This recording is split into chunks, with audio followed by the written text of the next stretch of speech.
Along about 1978, I actually discovered the cause, prevention, and cure for cystic fibrosis. And at first, every expert in the field of cystic fibrosis, which is a childhood disease thought to be incorrectly, but thought to be a genetically transmitted disease, it turns out that it's a congenital deficiency of the trace mineral selenium.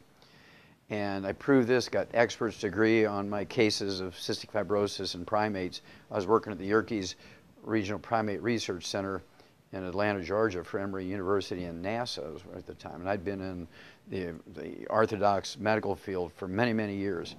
And the book that I had written on some of my projects, one of these big 1,200-page reference books, is in the Smithsonian Institute as a national treasure, right? And they fired me because they said, well, you got to be sniffing glue because everybody knows this is a genetically transmitted disease and you're going off on a tangent. So they fired me.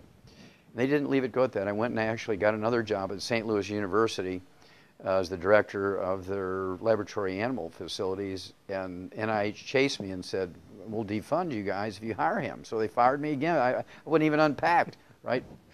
So I knew this was going to be a disaster.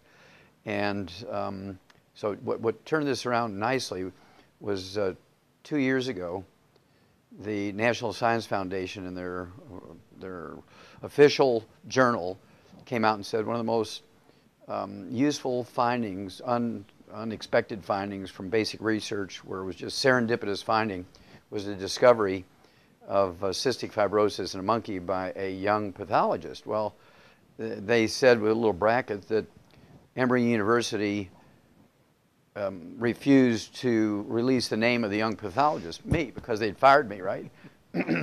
So we're in the process of getting the record corrected and so forth. And we've taken this now to muscular dystrophy. We now know the cause, prevention, and cure of muscular dystrophy. We've known it for 60 years in the livestock industry, and of course, the medical system, well, they dismiss that, well, that's in animals, not true in people. Well, I spent 2 weeks in a county in which a significant number of kids are born with muscular dystrophy, and we're able to reverse it quite simply with supplementation, and it's certainly preventable because Purdue University has already done the groundwork in the animals in the area, and because these minerals are missing in the soil, they couldn't raise livestock. So Purdue University found out 50 years ago if you add these minerals to their feed, no muscular dystrophy. But the people living on the land there got muscular dystrophy because they didn't supplement. It's just beautiful.